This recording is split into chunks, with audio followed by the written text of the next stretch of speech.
අනේ නෝනා කීයක් හරි දෙන්නේ.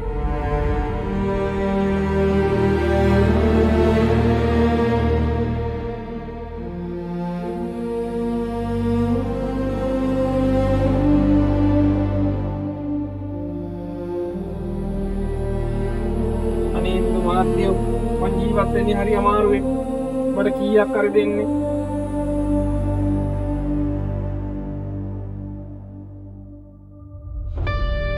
මේක මොකුත් නෑනේ මහත්තයෝ. අපි ගන්නුනාට අපි ගම කරන්න එපා මහත්තයෝ. මට දැකලා වුරු මොනවා. දැකලා වුරු මොනවා කියන්නේ මහත්තයෝ මම මේ රස්තාව කරලා තමයි ජීවත් වෙන්නේ. අපේ දරපොළ බලන්න. ඔයගොල්ලෝ අපිත් එක්කලා හෙල්ලම් කරන්න එපා. ඔයාලා මේ දේ පුදු දෙක තමයි ජීවත් වෙන්නේ මහත්තයෝ. කරුණාකරලා මට කීයක් හරි දෙන්න.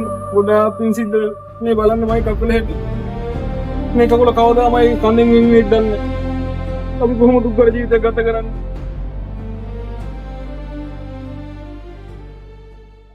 අපේ මාමා තමුන් නැහැගේ කපාපු කළුව වගේ. ආන් ඒක හිතා තමයි තමුන් නැහැට මම පැවතුනේ.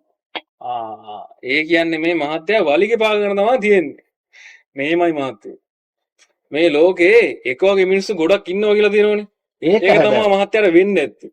ඒක හැබැයි. ඒක නෙමෙයි. මේ ඇත්තට මහත්තයා කොහෙන්ද දෙන්නේ? තමුන් නැහැට කියන්නේ ඒක දිග කතාවක්. මම නොකරපු වරදකට අවුරුදු ගාන ඉනේ ඉඳලා අද තමයි මේ නිදහස් වෙලා ආවේ. අවුරුදු ගාණක් ඉරියන්න ලොකු වරදක් කරන්න දෙන්නේ. ඇත්තට මහත්තයා මොකක්ද උනේ? ඒක තමුන් නැහැට කියන්නේ දිග කතාවක්.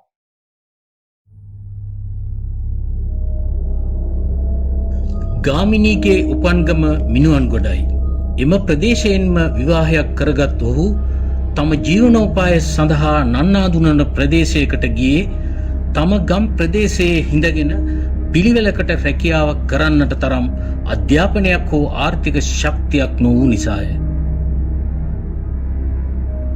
උපන්ගමෙන් ඈත දුර දෙනියායට ගිය ඔහු රේස් බුකියක ඔට්ටු ගැනීමේ කටයුත්තක යෙදීමට තීරණය කළේය.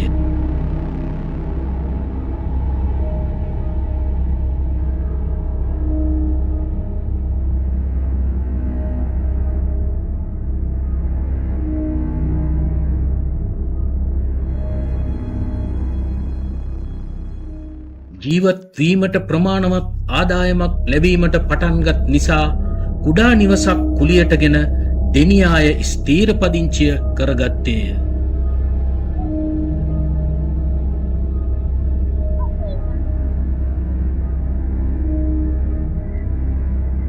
එවමී මට බොන්ඩ වතුර එකක් කියනවාද?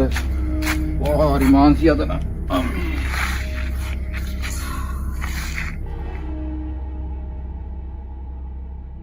අම්මා මට නම් දැන් මේ රස්සාව තිත්ත වෙලා තියෙන්නේ අප්පා. ඒ මොකද මහත්තයා? එතන වැඩ අමාරුද? නං අමාරුවක් නෑ. මේ මිනිස්සු බේර දක්ටි ටිකක් කපලා අවසර දළු ටිකක් කඩලා ගෙන සල්ලි නේ මට ගෙනල්ලා පූජා කරන්නේ. පව් ගෙලත් තිසෙනවා මත්. ඒ දෙකින් කරන්න දෙයක් නෑනේ. ඔය වතුර ටිකක් රත් කරලා ගත්තා නම්. මෙසේ කාලය ගතවන විට ගාමිණීගේ අම්මා මෙද පෙරදිග රැකියාවකට ගොස් තිබුණි.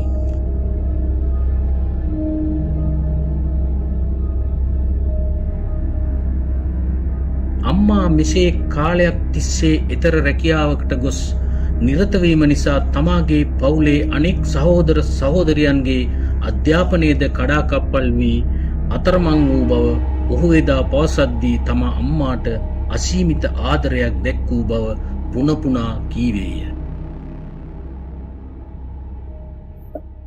මහත්තයා පොඩ්ඩක් ඉන්න.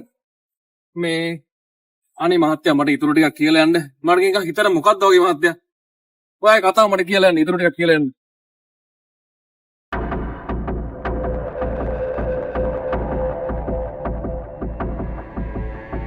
ගාමිණී අධාර්මිකව ඉපයූ මුදලින් වැඩක් කරගත් බවක් පෙනෙන්නට නැත.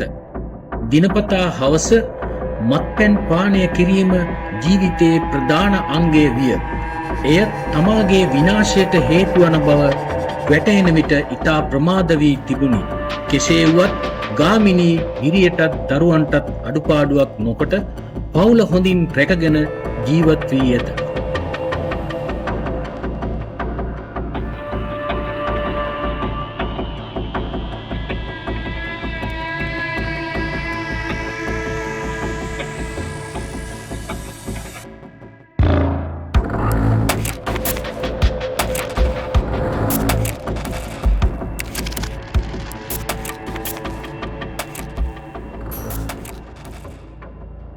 ඔය අතරතුරේ තමයි දවසක් අපේ මාමණ්ඩිත් ගෙදරට කඩාවට වැටෙනවා. ඒ කියන්නේ අර මං වගේ මිනිස්සයා. ඒ මිනිස්සයා තමයි. ගාමිණීගේ මාමණ්ඩිය මිනුවන්ගොඩ ප්‍රදේශයේ රජයේ කාර්යාලයක සේවය කළ අතර ඔහු තම දියණිය වන අයෝමීහට ඉමහත් ආදරයක් දැක්වුවාය. හැකි සෑම විටම තම දියණිය බැලීමට දෙනියායට පැමිණීම ඔහුගේ සිරිත වූ අතර ඔහු ගාමිණීටද බොහෝසේ ඇලුම් කළේය. මං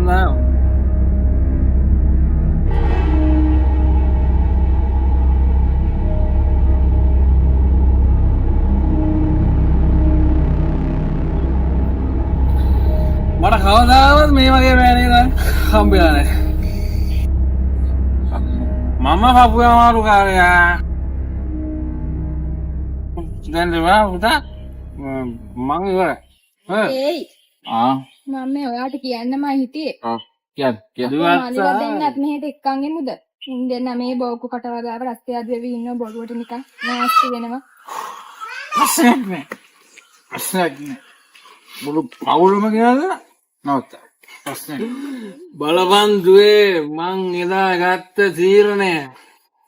මේ වගේ රත්තරන් බෑනෙක් ආය කවදාවත් අපිට හම්බෙන්නේ නැහැ. හරිද? බොහොතර වද ජයයි.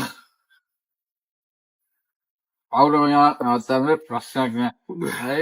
අපේ ගෙදර බලු මෙඩියා වුණත් කට්ටියම එක්කන් යන්න ඕනේ. මං අරන් ජය අපේ හාමිනේගේ හත්මුතු පරම්පරාවම අපේ ගෙදරට කඩාගෙන වැටෙනවා. ඒ වුණාට මං මේ මිනිස්සුන්ට කිසිම වෙනස්කමක් කරන්නේ නැහැ. මගේ යුතුයකම් ටික මම ඉෂ්ට කරනවා.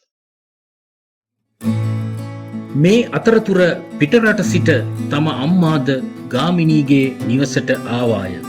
අම්මා තමාටත් අයෝමිටත් දරුවන්ටත් සෑහෙන තෑගි භෝග ගෙනවිත් තිබුණි. අයෝමිගේ පවුලේ අයටත් ගාමිණීගේ අම්මා රැගෙන ආ සුළුසුළු තෑගි භෝග දීම නිසා කවුරුත් සතුටු වූ.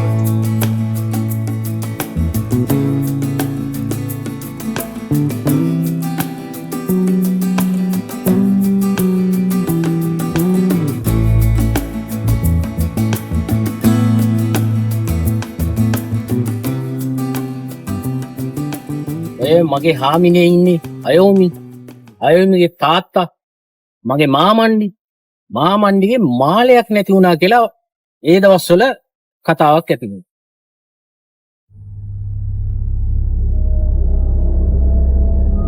කොහෙදනේ කොල්මක් දැක්කා වගේ දුවන්නේ.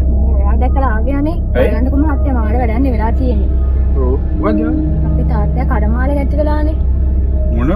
ඔය පිස්සු මනුස්සයා කොහේ හරි දාලා ඇති 100න් වැඩ කරන මනුස්සයෙක් නෙවෙයි. නෑ අනේ උදේ ඉඳන් ගියේ හැමතැනම හෙව්වා. ඔය මාලේ විස්තර දැනගන්න ගිහිල්ලා තියෙනවා ශාස්ත්‍රකාරයෙක්. ශාස්ත්‍රකාරයා කියලා තියෙනවා මේ මාලේ හොරකම් කරලා තියෙන්නේ මගේ අම්මා කියලා. ඕන් උතන තමයි උතන ඇති වුණු ප්‍රශ්න. ඒතර මොකක්ද යා කියන්නේ? එයාලා නම් කියන්නේ ඔය මොකක්ද? ඔයාලගේ අම්මා ගන්න ඇති කියලා තමයි කියන්නේ. මොනවා? මේ අපේ අම්මා? කොහොමද පිස්සුද ගෑණිගේ? අපේ අම්මට දෙතරම් සල්ලි තියෙනවා. අනුන්ගේ මාළම කරලා අපේ අම්මා.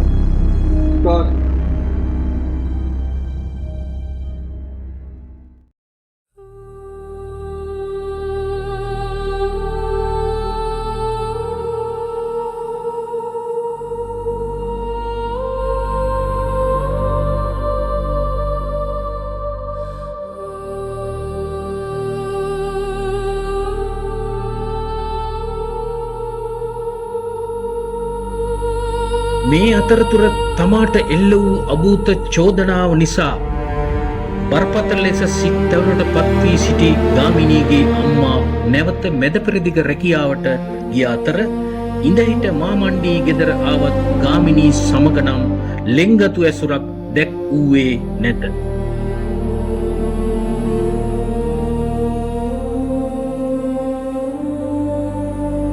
දැන් එතකොට ප්‍රශ්නේ පටන් ගත්තේ කොහොමද? ඊට පස්සේ අපේ හාමිනේගේ 70 පුරුත්ත සේරම යන්තර මන්තර ගුරුකම් කරන්න අපේ ගෙදරට කඩාවට. අඩෝ මෙවට එළියට.